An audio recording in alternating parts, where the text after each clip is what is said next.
Welcome back, here we are again in Jenny's world. Where I'm heading today may be a little difficult to work out unless you're from the Wirral. I'm here visiting a tiny village on the Wirral Peninsula called Parkgate. It lies on the banks of the River Dee with stunning views over to Wales. From the start of the 18th century, this was an embarkation point for ships and boats to Ireland. Looking out from here at the boathouse end of the promenade, it's hard to imagine the river was ever a shipping route to the Roman city of Deva, or Chester, as it's known today. By 383 AD, travel further up the river had become difficult, as it had partly silted up, thus creating the need for a port further downstream. Therefore, the settlement of Parkgate was born. Parkgate became unusable as a port, and was superseded by the port of Liverpool on the nearby River Mersey. Towards the end of the 18th century, it became a popular seaside resort with bathers. In fact, it has been widely documented that Lord Nelson's mistress, Lady Emma Hamilton, who was born in nearby Ness, bathed here during the 1700s, as it was one of the most fashionable bathing places of its time. Lady Hamilton often partook the seaweed cure to help eliminate the skin condition from which she suffered. This practice diminished as the sands of the estuary were consumed by grass.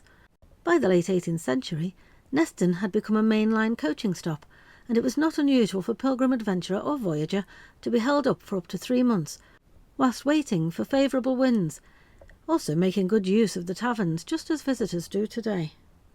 I was quite surprised to learn that one of many to pass this way was author Jonathan Swift, writer of Gulliver's Travels in 1707, and also the maybe not so well-known founder of the Methodist movement, John Wesley, who regularly commuted to and from Parkgate during the 18th century. Oh, look at this, an information plaque on the donkey stand near the seats.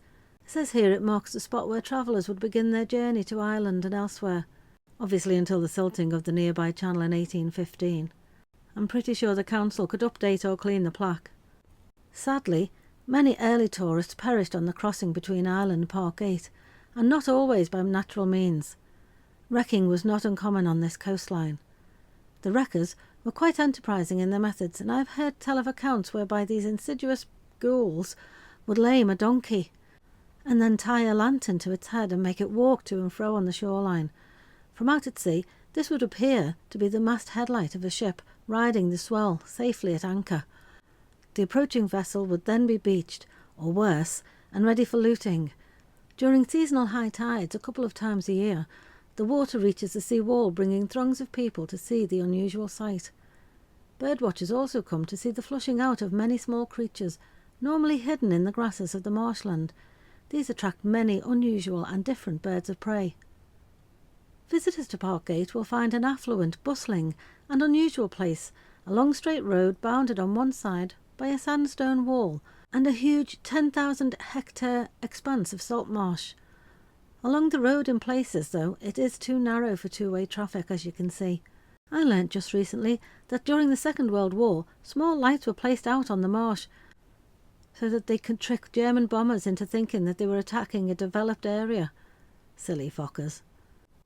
I definitely found Parkgate to be a little hidden gem. Why don't you come and see for yourself?